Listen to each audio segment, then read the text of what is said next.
Hello friends, good morning everyone. আজ রবিবার, এখন প্রায় 9টা মতন বাজে। আজ তো বাড়িতে সকাল থেকে মনসা পুজোর তোড়জোড় চলছে। কালই সমস্ত সরঞ্জাম কিনে আনা হয়ে গেছিল, আজ শুধু আয়োজনটা সম্পূর্ণ করতে হচ্ছে। মা তো বাড়িতে কোনো পুজো পার্বণ হলে সকাল 5টায় ঘুম থেকে উঠে কত যে কাজ করে তার কোনো ঠিক ঠিকানাই নেই। সারাদিনের ক্লান্তিতে রাতে কোনো রকম চোখটা বুজে রাখতে হয়, সেই আর কি। আমাদের বাড়িতে কোনো মূর্তি পুজো হয় না, এই গাছেই পুজো করা হয়। আয়োজনটাও প্রায় শেষের পথে। এই পুজোর জন্য সব থেকে মেইন তো লাগে দুধ কলা, তাই বাড়ির প্রত্যেক সদস্যের নামে মায়ের কাছে তা অর্পণ করাও হয়। ঠাকুর মশাইয়ের আজ তাড়াতাড়ি আসার কথা, তাই পুজোটাও তাড়াতাড়ি সারা হয়ে গেছে। তবে চলো ঘর থেকে একটু ঘুরিয়ে নিয়ে আসি, কারণ বাড়িতে পুজো হবে দেখে নিত্য পুজোটা আজ তাড়াতাড়ি সারা হয়ে গেছে। এই যে গোপলাগণ সুন্দরভাবে সেজে গুজে আবার বসে আছে, কি যে অপূর্ব লাগছে ওদের দেখতে। সকালে ঘুম থেকে উঠে স্নান সেরে নতুন জামা কাপড় পরে আবার সাজুগুজু করে বসে গেছে। তবে মাথায় এই ফুলের মুকুটটি মনে হয় ওদের ভারী পছন্দের। সেই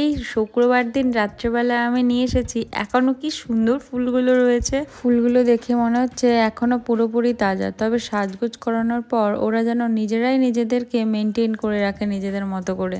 এত অপূর্ব সুন্দর লাগছে দেখতে, বারবার না বলে যেন থাকাই যাচ্ছে না। ওই দিককার পুজোর গোছগাছটা মা আর ছোট মা মিলে সারছে, আর এইদিকে নিত্য পুজোটা আজকের মেজমা সেরেছে। মা যদিও আজকে নিচের পুজোটা সেরেই গেছে। আমি জিজ্ঞেস করেছিলাম তুমি কেন পুজো দিলে, আমি স্নান করেই পুজো দিয়ে নিতাম। মা বললো বাড়িতে পুজো হবে, তোর এখনো স্নান করে পুজো দিতে অনেক দেরি। ঠাকুর মশাই আসবেন পুজো করতে, আর বাড়িতে নিত্য পুজো সেটা হবে না, সেটা কেমন বাজে দেখায়, তাই আমি দিয়ে যাচ্ছি ওপরে। এই আনারসটা কাটলেই মোটামুটি হয়ে যায়, আর সমস্ত কিছুই গোছগাছ করা হয়ে গেছে। মা ফল কাটতে এক্সপার্ট, এত তাড়াতাড়ি হাত চালায়।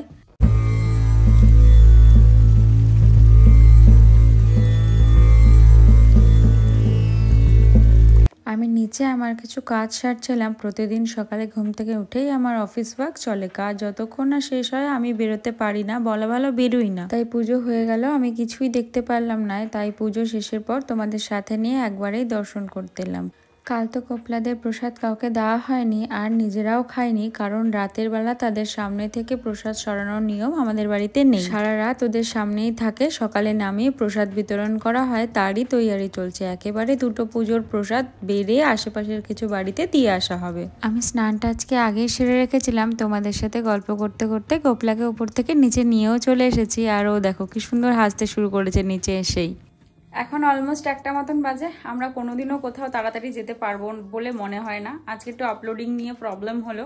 সকালবেলা সব ঠিকঠাক করে আপলোডে বসিয়ে দিলাম, মানে এমন একটা প্রবলেম হলো। যাই হোক, আর এখন রেডি হয়েছি, এখন মামা বাড়ি যাচ্ছি, কারণ মামির বাড়িতে গোপলার নন্দভোগ হবে। তো মামি আজকে ইনভাইট করেছে, সেখানেই যাচ্ছি। চলো সেখানে গিয়ে আবার নতুন সদস্যের সাথে তোমাদের দেখা করাবো, নতুন একজন মেম্বারের সাথেও দেখা করাবো। চলো টাটা, বেরোই। অলরেডি অনেক লেট, 1টা বাজে নাকি আমরা বাড়ি থেকে বেরোচ্ছি, কি অবস্থা। চলো টাটা।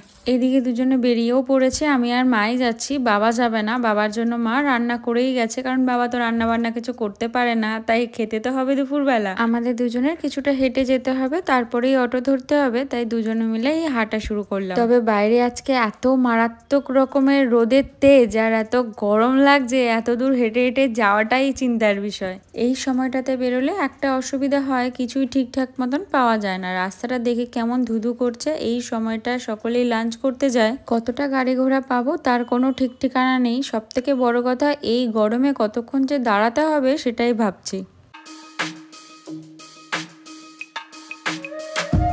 যাই হোক, একটা ভাগ্য ভালো, আসতে না আসতে একটু যেতে না যেতেই একটা টোটো পেয়ে গেছি। নচেত তো অনেকক্ষণ দাঁড়িয়ে দুটো ট্রান্সপোর্ট চেঞ্জ করে তারপরেই ওখানে পৌঁছাতে হয়। আমার মামার বাড়ি যাওয়ার থেকে মনে হয় রুডিদের বাড়ি যাওয়া অনেক সহজ। মামার বাড়ি কাছে ঠিকই, কিন্তু রুডিদের বাড়ি যেতে একটু সময় লাগে, কিন্তু একই ব্যাপার। আর যদি খরচের মাপকাঠিতে বিচার করি, সেটাও প্রায় সমান সমানই।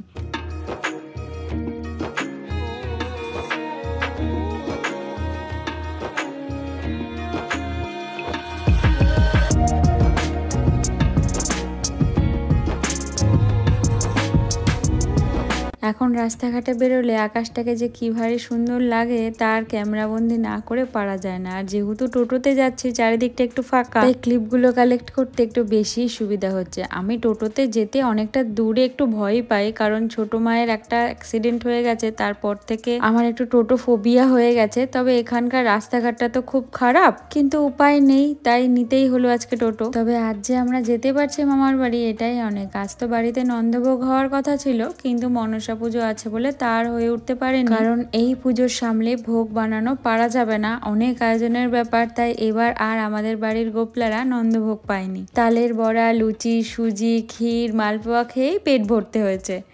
তোমাদের সাথে গল্প করতে করতে মামার বাড়ি পৌঁছেই গেছি। আর তোমাদের বলেছিলাম না একজন নতুন সদস্যের সাথে তোমাদের পরিচয় করাবো, ইনি হলেন সেই নতুন সদস্য।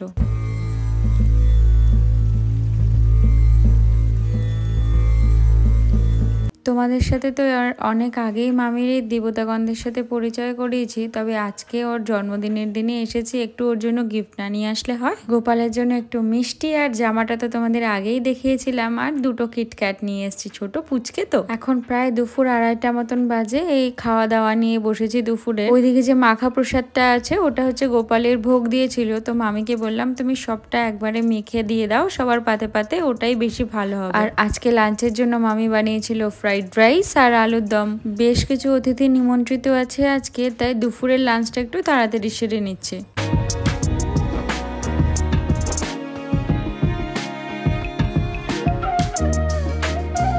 পিসলি তুমি টানবা, আমি টানতে পারবো না। এর মধ্যে নিয়ে নেবা, এর মধ্যে ঢুকে এত ব্যাগ ভরে খাবার নিয়েছে এখন বাড়ি গিয়ে। মামা মামিকে বারণ করতে তালের বড়া আর মালপোয়া এগুলো দিতে। জামাইয়ের জন্য কে বলেছে? আমার জামাই খায় না। একবারে কন্টেনার নিয়ে যাবো, তোর মামির শাশুড়িকে বলবি ভাগ করে তোমরা। শ্বশুর খায় নাকি? শ্বশুরকে এখন সবকিছু খাওয়া বারণ করে দিয়েছি আমরা। এই জামাগুলো জানতে দেখে এইটা তো আমার, আমি তো এরম জামাই তোমাকে কিনে দিয়েছি। আমি এরম জামাই এখন বানিয়ে দেব পিস কিনে গোপলার জন্য ঠিক করেছি। এখন থেকে এটাই ঠিক করেছি, গোপলার জন্য পিস কিনবো, কাকিকে দেবো, কাকিকে বলবো তুমি বানিয়ে দাও। সুতির পিসগুলো কিনবো, ওর জন্য তো আর বেশি লাগে না টাকা। কে? মামি দিদি তো বাড়িতে নেই, মামি দিদি আজকে ট্রেনে উঠবে, কালকে এখানে নামবে, তারপরে আসবে এখানে। এখন সন্ধ্যে প্রায় 7:30 মতন বাজে। আমাদের সমস্ত কিছু গোছগাছ করা কমপ্লিট, এবার বেরোতে হবে, কারণ এখান থেকে আবার টোটো করো, এই করো ওই করো, অনেকভাবে যাওয়ার প্রসিডিওর। তো এখন যদি না বেরোই তাহলে আর হবে না। কি বেলপাতা কে দিয়েছে? কবে? যাই হোক, আর দেরি করা যাবে না, এবার বেরোই, আর না হলে খুব প্রবলেম হয়ে যাবে। আমাদের ওখানে রাস্তাঘাটটা একদম খারাপ, জানো তো। চলো আবার রাস্তা যেতে যেতে কথা হবে। কার সাথে? কাকুর সাথে?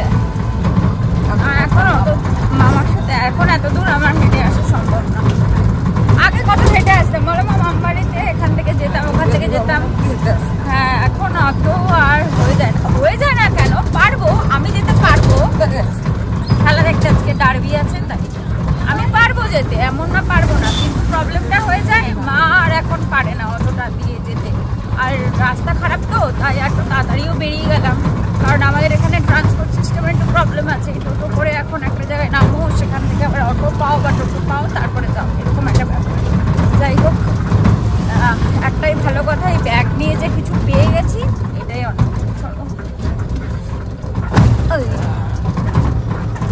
রাস্তা এই ঝাঁকুনি খেতে খেতে সারা রাস্তা যেতে হয়, এটাই এখানকার একটা বাজে পরিস্থিতি। কি যে বাজে হালাত, তাও বৃষ্টি নেই বলে বাঁচোয়া, বৃষ্টি থাকলে তো আরো বাজে অবস্থা। একদম পুরো রাস্তার মধ্যে circle circle circle circle circle circle হয়ে রয়েছে। আর বৃষ্টি থাকলে তার মধ্যে জল জমে যায়, কত রিস্ক, যাওয়া টোটো অটো সবই রিস্ক।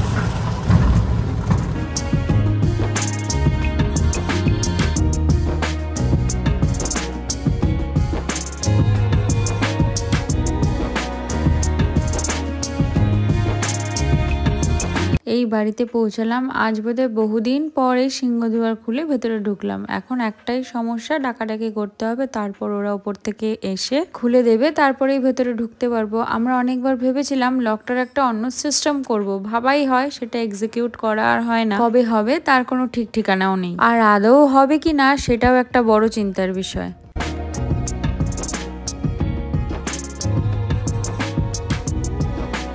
এখন 8টা মতন বাজে, 8:05 মতন বাজে, জাস্ট বাড়িতে ঢুকলাম। কারণ তাড়াতাড়ি পৌঁছে গেছি, জানো তো, অন্যান্য সময় না অনেকটা দেরি হয়, ট্রান্সপোর্টের প্রবলেম আছে তো ঠিকই, কিন্তু আজকে টোটো পেয়ে গেছি তাড়াতাড়ি, আর অটোর জন্য দাঁড়ায়নি। আর এই গরমের মধ্যে বেশিক্ষণ দাঁড়াতে ভালোও লাগছিল না। ওদের ওখানে একটুখানি বৃষ্টি হয়েছে, মামিদের ওখানে এক ফসলে এমন বৃষ্টি হলো খুব জোরে, যেমন এখন বৃষ্টি হয়, একদম ধোয়ার মতন বৃষ্টি হলো, ব্যাস তারপরেই শুরু হলো আরো বেশি গরম।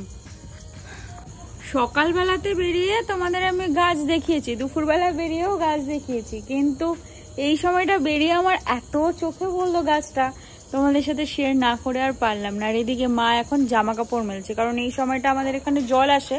এখন প্রায় 8:30 9টা মতন বাজে, 8:30 বললাম ভুল, 9টা মতন বাজে। এখন জল আসে, এত জোরে স্পিডে জলটা আসে। তো মা এই আসলাম বাড়িতে, সেই জামা প্যান্টগুলো ধুয়ে দিল, কারণ সকালবেলা হলেও মাকে ধুতে হয়, আর সকালবেলাটা এত তাড়াহুড়োর মধ্যে মার একটু কষ্টই হয়ে যায়। তাই মা রাত্রেবেলা কিছু কিছু কাজ যেটা করা যেতে পারে, মার সময় হয় বা শরীর ঠিকঠাক পারমিট করলে মা সেই কাজগুলো চেষ্টা করে রাখতে। আর আজকে রাত্রে তো আমার প্রসাদ খেয়ে ডিনার কমপ্লিট করব। আমার ছোট্টখাট্ট কিছু কাজ আছে, সেটা শেষ করব, করে আমি ডিনারটা করে নেব, কারণ আমি ফিল করতে পারছি আমি একটু হয়ে যাচ্ছি খালি পায়ে। হ্যাঁ ধুয়ে নেব, যদি মনে থাকে তাহলেই ধুয়ে নেব। আমি একটু বাইরে বেরিয়েছিলাম, তো হঠাৎ চোখে পড়লো, দেখো তোমাদের দেখাই, কি ফুল ফুটেছে আমাদের বাড়িতে, এতগুলো ভর্তি পুরো গাছ জুড়ে একদম ধুত্রা ফুল। এই গাছটায় প্রচুর ফুল হয়, প্রচুর, প্রতিদিন দেখো গাছ ভরে ফুল হয়েছে। আর ফুলগুলো না নর্মাল ধুত্রা ফুলের মতন না, নর্মাল ধুত্রা ফুল যেমন একটা হয়, একটা ফুল হয়, দেখো দেখাই তোমাদের, একটা ফুল হয়, আর এই ফুলগুলো দেখো দুটো, মানে একটা ধুত্রা ফুল, তার ভেতরে আরেকটা ধুত্রা ফুল। রাত্রিবেলা হাত দিতে নেই, কিন্তু এই ফুলগুলো দেখে আমি সবাইকে না দেখিয়ে আর পারলাম না, কি অপূর্ব লাগছে গাছটাকে দেখতে।